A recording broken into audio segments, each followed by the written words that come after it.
प्रभातम मित्राणि, नमो नमः। स्वागत है आप सभी का आपके अपने यूट्यूब चैनल सक्सेस बाय संस्कृतम में। मैं हूं योगेश पांडे और आप देख रहे हैं। आज हम शुरू कर रहे हैं मेघदूत की क्लास। और जैसे कि आप जानते हैं कि हम कुछ श्लोक मेघदूत के पढ़ चुके हैं और आगे जो है हम कंटिन्यू करने वाले हैं आज इसके वीडियो में। तो आप बने रहिए और पूरा वीडियो अंतिम तक देखिए। जैसे कि मैं बताऊं आपको कि हम जो चर्चा कर रहे हैं यूपी टीजीटी के लिए, और इसके अलावा मेघदूत जो है एक कालिदास का प्रसिद्ध ग्रंथ है, खंड काव्य के अंतर्गत आता है। और यह न केवल टीजीटी के लिए बल्कि हम कहें तो ये अत्यधिक परीक्षाओं में लगा ही रहता है और सभी जगह इससे प्रश्न पूछे जाते हैं, क्योंकि एक प्रसिद्ध यह ग्रंथ है। तो चलिए हम शुरू करते हैं। जैसे कि हम इसमें पढ़ रहे थे, मंगलाचरण हम पढ़ चुके हैं। और जो यक्ष है मंगलाचरण के बाद में, वह यक्ष किस प्रकार के मेघ से जो है प्रार्थना करता है। और धूमत ज्योति सलिल मरुता में बताया कि वह अचेतन और चेतन में भेद न करते हुए अपना संदेश जो है मेघ के द्वारा वह भेजने का प्रयास कर रहा है। ठीक है, मेघ उसके सामने है जो कि उमड़ घुमड़ करके पर्वतों के बीच से आए हैं, और इस प्रकार के मेघों को देख करके वह उनसे प्रार्थना करता है। ठीक है, तो चलिए हम आगे देखते हैं। 6वां नंबर श्लोक है, और इसके पहले जो 5वें नंबर श्लोक में जैसे धूमत ज्योति वाली मैंने आपको बात बताई, धूमत ज्योति सलिल मरुतां सन्निपातः को मेघा, इसमें वह अचेतन जो कि धूम यानी धुआं, अग्नि, जल, वायु के द्वारा जो मेघ बनते हैं, जो कि अचेतन पदार्थ है, और इस अचेतन पदार्थ से वह चेतन का कार्य करवा रहा है। यानी जो संदेश ले जाने वाली बात है, यह जो संदेश जो लेकर के जाना है, या कोई चेतन व्यक्ति ही कार्य कर सकता है, जीव। लेकिन जो प्रेमी लोग होते हैं, इसकी जो चौथी पंक्ति है जिसमें यह सूक्ति है कि कामार्ता ही प्रकृति कृपणाश चेतना चेतनेषु, जो व्यक्ति कामार्थ होता है, प्यार में अंधा होता है, वह चेतन और अचेतन में भेद नहीं समझ सकता। ठीक है, तो ये सूक्ति आपको यहाँ पर विशेष याद रखना है। इसके बाद वाले श्लोक में हम चलते हैं। इस श्लोक में मेघ का जो है वंश परंपरा, जिसको कि हम कह सकते हैं कि जो एक वंश होता है प्रत्येक व्यक्ति का, प्रत्येक कह सकते हैं कि प्रत्येक जो भी संसार में आया है, सभी का कोई ना कोई एक वंश होता है, एक कुल परंपरा होती है। तो मेघों की भी जो कुल परंपरा है, जो वंश है, वह यहाँ पर यक्ष ने वर्णन किया और कह रहा है कि जातं वंशे भुवन विदिते पुष्करावर्तकानां जानामि त्वां प्रकृति पुरुषं कामरूपम् अघोनः तेनार्थित्वं त्वयि विधिवशात् दूरबन्धुर्गतोऽहं याज्ञामोघावरमधिगुणे नाधमे लब्धकामा। देखिए, इसके अर्थ को हम समझते हैं। क्या कह रहा है यक्ष की, हे मेघ, त्वाम भुवन विदिते, तुमको यह भुवन, यानी यह जो भुवन का मतलब होता है संसार, यह जो संसार है या इस संसार में जो रहने वाले लोग हैं, वह सब तुम्हें जानते हैं। तुम कैसे हो? तो कह रहा है कि तुम भुवन विदिते, ऐसे हो जिसको कि पूरा संसार जानता है। भुवन विदिते पुष्करावर्तका नाम, पुष्कर और आवर्तक, यह दो जो हैं यह प्रसिद्ध मेघ हैं, जो कि वृष्टि करते हैं और कह सकते हैं कि इंद्र के प्रिय हैं और अत्यधिक वृष्टि करने में जो प्रसिद्ध हैं। वैसे तो कोई कवि पुष्कर और आवर्तक दोनों को एक ही मेघ मानते हैं। पुष्कर का मतलब होता है जल, और आवर्तक का मतलब होता है उसको घुमा फिरा करके जो है फैलाना या वृष्टि करना। तो इस प्रकार से अच्छी वृष्टि, खतरनाक बारिश जो होती है, जो हम कह सकते हैं, वह जो मेघ करते हैं वह पुष्करावर्तक नामक मेघ होते हैं। तो उनका नाम ले रहे हैं यहाँ पर यक्ष, और कह रहे हैं कि त्वाम भुवन विदिते पुष्करावर्तका नाम वंशे जातम, तुम जो है सभी लोकों में प्रसिद्ध हो, और पुष्कर और आवर्तक नामक जो मेघ हैं उनके कुल में तुम उत्पन्न हुए हो। ठीक है, पुष्कर आवर्तका नाम वंशे जातम, उनके वंश में तुम जातम यानी कि उत्पन्न हुए हो, या उनके वंश में तुम्हारा जन्म हुआ है। आगे कहता है कि मघोनः काम रूपम प्रकृति पुरुषम अहम जानामि। मघोनः, मघोनः का मतलब होता है इंद्र। मघवा शब्द है जिसका अर्थ होता है इंद्र। ठीक है, तो कह रहे हैं कि इंद्र का प्रधान पुरुष है ना, काम रूपम मघोनः, कह रहे हैं कि तुम इंद्र के कैसे हो, इंद्र के अत्यधिक प्रिय हो, या फिर हम कह सकते हैं इंद्र के सभी कार्य करने में तुम ही जो है अग्रगण्य रहते हो।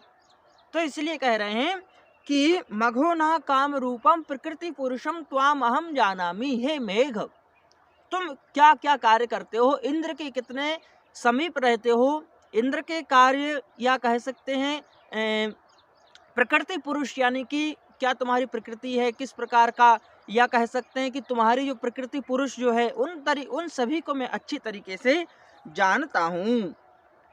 और देखिए क्या कह रहे हैं कि तेनार्थित्वं त्वयि विधिवता दूर बंधुर्गतो हम। अब यक्ष जो है यहाँ पर खुद की पीड़ा बता रहा है। क्या कह रहा है कि मैं जो हूँ अपने बंधु से दूर गतो हम, मैं अपनी प्रियतमा से बहुत दूर हूँ। विधिवशात, विधिवशात यानी कि जो जैसे कहानी आप जान रहे हैं कि यक्ष जो है वह कुबेर के श्राप के कारण यहाँ पर जो है दूर है इससे, अपनी प्रियतमा से, और इसी दूरी को वह बतला रहा है कि तेनार्थित्वम त्वयि विधिवशात दूर बंधुर्गतो हम, है ना, यानी कि तेना यानी कि जो है आप जो है महाकुल में उत्पन्न हो और अच्छे कुल में उत्पन्न मेघ हो, तो इसलिए मैं जो है आपको मेरी बात बतला रहा हूँ। और क्या कह रहा है कि विधिवशात, विधिवशात यानी भाग्यवश, विधि का मतलब होता है जो कहते हैं ना कि जो तुम्हारी विधि में लिखा है वह होगा, यानी जो तुम्हारे भाग्य में लिखा है वह होगा।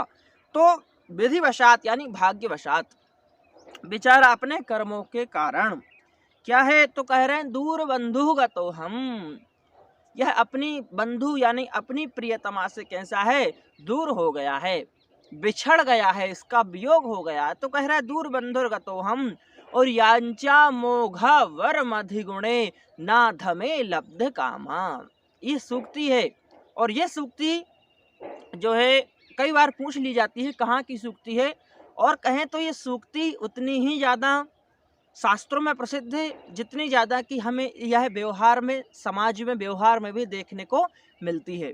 इसके अर्थ को हम समझेंगे। कह रहे हैं कि यांचा मोघा वरम अधिगुणे ना धमे लब्ध कामा। कह रहे हैं कि अधिगुणे मोघा अपि यांचा वरम अधमे लब्ध कामाना। कह रहे हैं कि जो व्यक्ति हमसे बड़े होते हैं ना, जो हमसे श्रेष्ठ होते हैं, फिर चाहे वो आयु में हो या गुणों में हो या धन में हो या किसी भी प्रकार से, जो व्यक्ति हमसे बड़े होते हैं, यदि हम उनसे कुछ मांगे, याचना करें, याचना यानी मांगना, याचना करना, तो यदि हम उनसे कुछ याचना करें और वो बड़े व्यक्ति यदि हमें मना भी कर दें कुछ काम या हमारी बात मानने से, क्योंकि बड़े लोग कर भी सकते हैं, भाई समय नहीं है उनके पास, व्यस्तता है या किसी और बात के कारण, यदि वो हमें मना भी कर दें तो हमें उतना दुख नहीं होता जितना कि अधमे लब्ध कामा अपि न वरम। यदि हमने किसी नीचे व्यक्ति से, हमसे जो नीचा है, कह सकते हैं कि हमसे गुणों में नीचा है, हमसे धन में नीचा है, मतलब कोई मान के चलो गरीब व्यक्ति है और हम उसके पास चले गए मांगने के लिए, तो हो सकता है उसके पास नहीं भी है, फिर भी उसने इधर उधर से कि भाई मेरे पास कोई मांगने आया है, यह सोच करके वह किसी न किसी तरीके से जुगाड़ बना करके और हमें कुछ दे दे। तो साथियों, कालिदास कह रहे हैं कि जो नीचा व्यक्ति है ना, जो गरीब है, यदि वह तुम्हें दे भी दे तो तुम्हें उतना अच्छा नहीं लगता जितना कि बड़े व्यक्ति के मना करने पर भी तुम प्रसन्न रहते हो। तो इसलिए हे मेघ, तुम जो है इतने बड़े हो, इतने अच्छे कुल में हो, गुणवान हो, और यदि तुम मुझे मना भी कर दोगे तो भी मुझे कोई दिक्कत नहीं है। क्यों? क्योंकि तुम श्रेष्ठ हो, और श्रेष्ठ लोग यदि मना भी कर देते हैं तो हमारे लिए कोई ऐसी बात नहीं रहती, क्योंकि हम जानते हैं श्रेष्ठ हैं, मना कर भी दिया तो भी कोई समस्या नहीं, और नहीं भी किया तो हमारा काम तो हो ही गया। इस प्रकार से यहाँ पर ये सूक्ति है, यांचा मोघा वरम अधिगुणे ना धमे लब्ध कामा। ठीक है, और एक बार फिर से इस श्लोक का मैं उच्चारण कर रहा हूँ, फिर इसके बाद हम दूसरे श्लोक पर चलेंगे।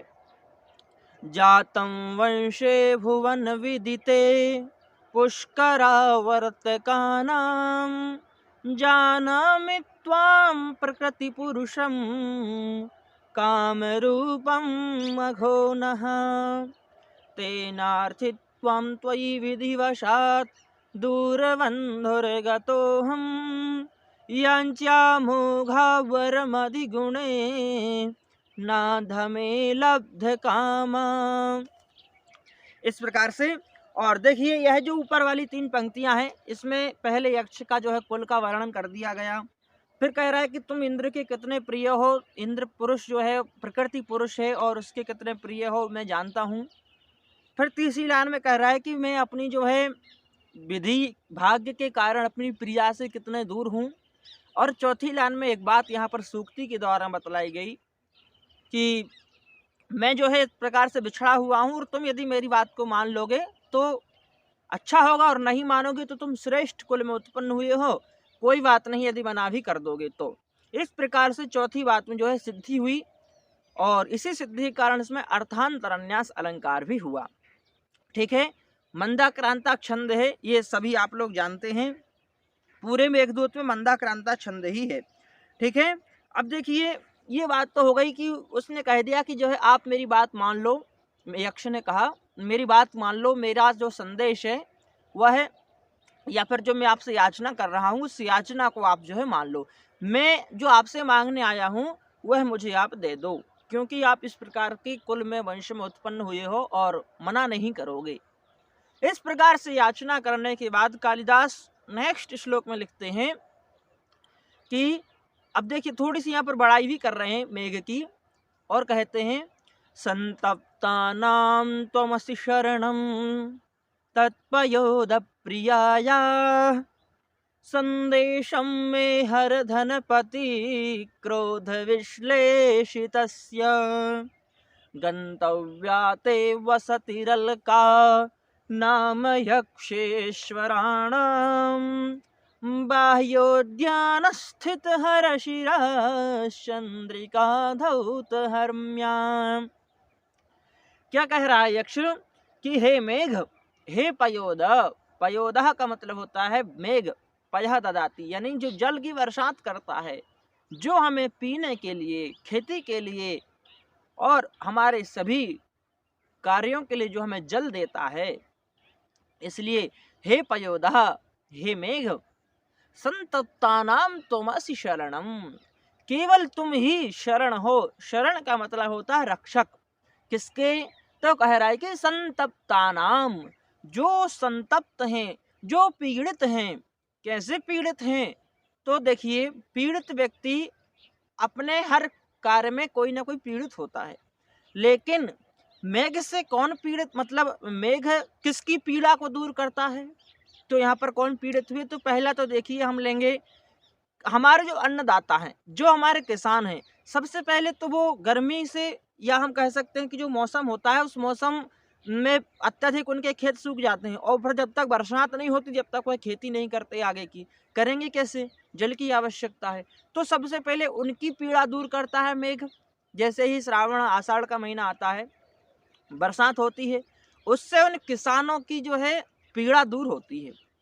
दूसरी बात, जो प्रेमी होते हैं वो एक दूसरे से अत्यधिक दूर रहते हैं, और जैसे कि कोई प्रेमी कह सकते हैं प्रवास पर चला गया, और प्रवास पर जाने के बाद जो है वह अपनी प्रिया को याद करता है मेघों को देख करके, और जब वह मेघों को देखता है तो उसके अंदर क्या होती है? पीड़ा उत्पन्न होती है, और उसी पीड़ा को जो है समन करते हैं मेघ, है ना, बरसात करके थोड़ा ठंडा, भाई ठंडा हो जा थोड़ा, इस प्रकार से। तो कह रहे हैं कि जो संतप्त लोग हैं ना, उन संतप्त लोगों की तुम ही एक शरण हो, हे मेघ, संतप्तानां त्वमसि शरणम। हे पयोदः, तुम ही एक जो है रक्षक मात्र हो। और दूसरी लाइन में क्या कर रहा है कि तत तत यानी कि तुम जो है इस प्रकार से हो, और मैं क्या हूं, तो कह रहा है कि धनपति क्रोध विश्लेषी तस्य मैं संदेशम प्रियाया हर। हे मेघ, मैं जो हूं ना, धनपति क्रोध विश्लेषी तस्य, धनपति का मतलब है कुबेर, है ना। और जो कुबेर हैं, जो धनपति हैं, उनके क्रोध के कारण जो है मैं यहाँ पर बिछड़ा हुआ हूँ। क्रोध विश्लेषित, धनपति कुबेर जो स्वामी है यक्ष के, और जो श्राप दिया, उस श्राप के कारण यक्ष जो है अपनी प्रिया से इतने दूर यहाँ पर रह रहा है। तो कह रहा है कि धनपति क्रोध विश्लेषित मैं संदेशम प्रियाया हर, मेरा जो संदेश है, मेरा जो मैसेज है, वह मेरी प्रिया के पास तक हर यानी ले जाओ, है ना। हर का मतलब ले जाना तो अच्छे से समझते होंगे। रावण ने सीता जी का हरण किया, ठीक है, तो हरण का मतलब है ले गया, हरण कर लिया। तो उसी प्रकार से हरण करना, हर यानी कि ले जाना, ठीक है। तो क्या कह रहा है कि मेरा संदेश जो है मेरी प्रिया के पास तुम लेकर के चले जाओ। तीसरी लाइन में क्या कह रहा है कि तुम्हें कहाँ जाना है, किस प्रकार से जाना है। थोड़ा सा यहाँ पर एक बात बतलाई कि तुम कैसे पहचानोगे कि मेरी प्रिया कहाँ रहती है। तो कह रहा है कि गंतव्याते वसतिरलका नाम यक्षेश्वराणाम, यक्षेश्वराणाम जो नगरी है, यानी जहाँ पर सभी यक्ष रहते हैं, या यक्षों की जो नगरी है, नाम है अलका, ठीक है। कभी आपसे परीक्षा में पूछ लिया जाए कि अलका या फिर यक्षों की नगरी का नाम क्या था, तो आपको अलका लिखना है, ठीक है। या पूछ सकते हैं कि यक्ष की नगरी का नाम, या पूछ सकते हैं कि कुबेर की नगरी का नाम। तो यहाँ पर दोनों की नगरी एक ही है। कुबेर भी जो है एक यक्ष के ही अंतर्गत आते हैं, यक्षों के राजा ही कुबेर कहलाते हैं। तो इनकी जो नगरी है वह है अलकापुरी, ठीक है। अलका यहाँ पर लिखा है, और कह रहा है यक्ष कि गंतव्याते वसतिरलका नाम यक्षेश्वराणाम, जो यक्ष की जो नगरी है अलका, वहां पर आपको जाना है। कैसे, क्या है वहां पर, तो कह रहा है कि बाह्योद्यान स्थित हरशिरा चंद्रिका धौत हरम्या, जो अलका नामक नगरी है ना, उसके बाहर कह रहा है बाह्योद्यान स्थित हरशिरस चंद्रिका धौत हरम्या। बाह्योद्यान, उस नगरी के बाहर उद्यान है। उद्यान मतलब बगीचा, पार्क जिसको हम कह सकते हैं आज की भाषा में पार्क। बाह्योद्यान स्थित हर, वहां पर स्थित है कौन, हर यानी शंकर जी, भोले बाबा हमारे वहां बैठे हैं।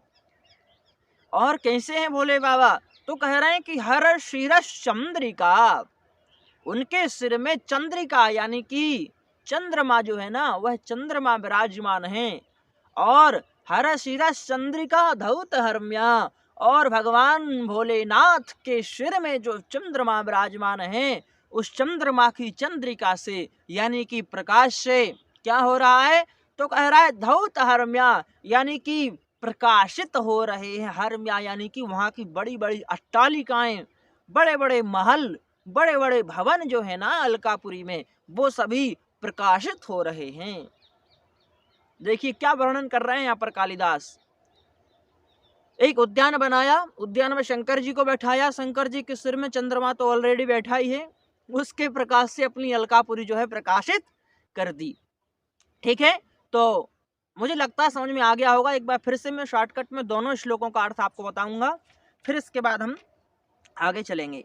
जातम वंशे भुवन विदिते पुष्करावर्तकानां जानामि त्वां प्रकृति पुरुषं काम रूपम अघोनः तेनार्थित्वं त्वयि विधिवशात्, तेनार्थित्वं त्वयि विधिवशात् दूरबन्धुर्गतोऽहं यांचा मोघा वरमधिगुणे नाधमे लब्ध कामा।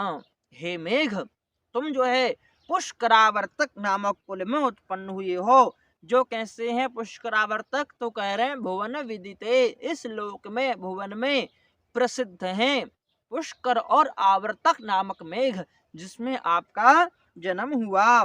और कह रहे हैं कि तुम इच्छानुसार रूप धारण करने वाले इंद्र के प्रधान और पुरुष तुझे जो तुम ही जो है इंद्र की प्रधान हो और तुम ही इंद्र की प्रकृति हो, तुम्हें मैं अच्छी तरीके से जानता हूँ।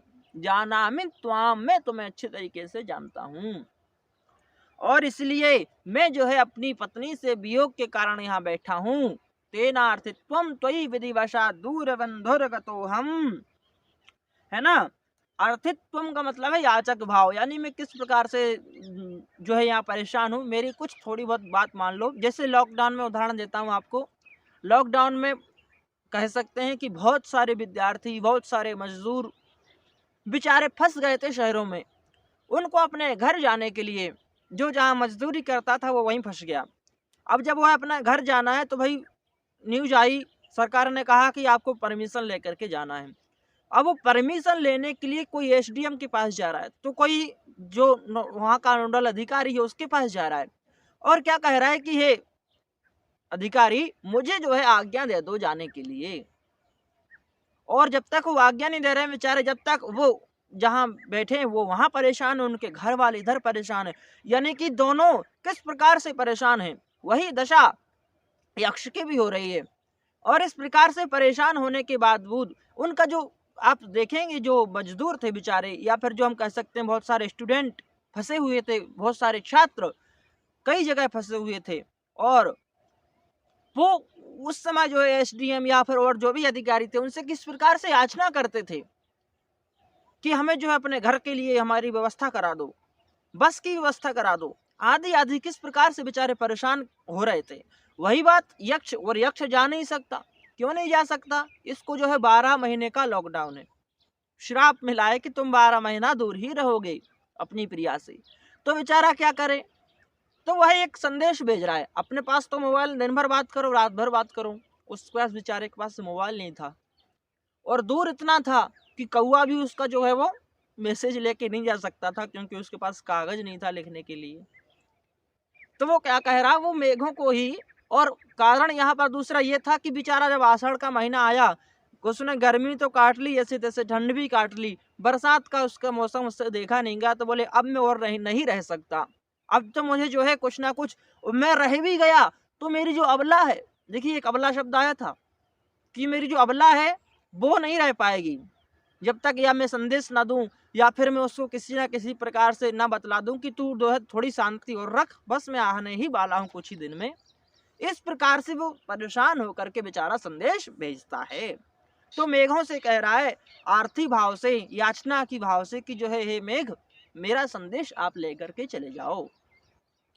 बड़े लोग हैं, मना कर भी देंगे तो कोई दिक्कत नहीं। ये चौथी लाइन की विशेष पंक्ति का अर्थ है। इसके बाद वाले श्लोक में कह रहा है कि हे पयोदह, तुम जो है संतप्त जो पीड़ित लोग हैं उनके जो है तुम रक्षक हो, तुम ही जो है उनकी शरण हो, और इसलिए मैं जो है अपने धनपति कुबेर के कारण, श्राप के कारण यहाँ पर बैठा हूँ। मेरा जो संदेश है वो तुम मेरी प्रिया के पास तक ले जाओ। संदेशम में हर धनपति क्रोध विश्लेषितस्य गंतव्याते वसतिरलका नाम यक्षेश्वराणाम। क्या कह रहा है कि इस प्रकार की जो नगरी है, जो भगवान शंकर के सिर में जो चंद्रमा विराजमान है, उस चंद्रमा की चंद्रिका से प्रकाशित है वहाँ के जो महल, वहाँ के जो भवन बड़े बड़े, उस प्रकार के जो भवनों की जो अलकापुरी नामक नगरी है, उस अलकापुरी नगरी में तुम जो है मेरा यह संदेश लेकर के चले जाओ, जहाँ पर बड़े बड़े कुबेर, बड़े बड़े धनपति लोग रहते हैं। इस प्रकार से दो देखिए यहाँ पर कालिदास ने वर्णन किया। अब इसके बाद की जो कथा है वो हम अगले श्लोकों में पढ़ेंगे, और इसी प्रकार से आप हमारे साथ में जुड़े रहिए। टीजीटी की तैयारी अच्छे से करिए, दिल से करिए, और जो कुछ भी विशेष बातें हैं, अलंकार कौन से शब्द में कौन सा विशेष अलंकार हो रहा है वो मैं आपको बता ही रहा हूँ। अधिकतर हम अलंकार और छंद में फंसते हैं, तो छंद की समस्या इसमें नहीं है। एक ही छंद है जो आपको अच्छे से याद कर लेना है, मंदाक्रांता। लक्षण उसका याद कर लीजिए, उदाहरण के लिए पूरी पुस्तक है। और अलंकार जहाँ जहाँ विशेष अलंकार हैं वो मैं आपको बता ही रहा हूँ, और विशेष करके विप्रलम्भ जो अलंकार है वो तो सभी जगह लगा हुआ है। और इसके अलावा जो भी कोई विशेष शब्दों के अर्थ हैं वो भी मैं आपको बता रहा हूँ। ठीक है। रही बात तैयारी की, तो अभी कुछ ही मतलब नेक्स्ट वीडियो कह सकता हूँ मैं, प्रश्न उत्तरी भी लेकर के आ रहा हूँ। किस प्रकार से हमने पढ़ रहे हैं और किस प्रकार से इस मेघदूत से प्रश्न बनेंगे, ताकि हम अभी हमारे माइंड को एक साफ तरीके से अच्छे से क्लियर करते हुए चलेंगे। ठीक है। तो इस प्रकार से जो है हमें तैयारी करना है। आशा करता हूँ आप लोगों के लिए वीडियो बहुत ही लाभदायक होगा। तो लाइक कर दीजिए, कोई भी समस्या है तो कमेंट करिए, और यदि अच्छा लगता है वीडियो आपको तो अपने दोस्तों के साथ में अवश्य शेयर करिए। वीडियो देखने के लिए बहुत बहुत धन्यवाद।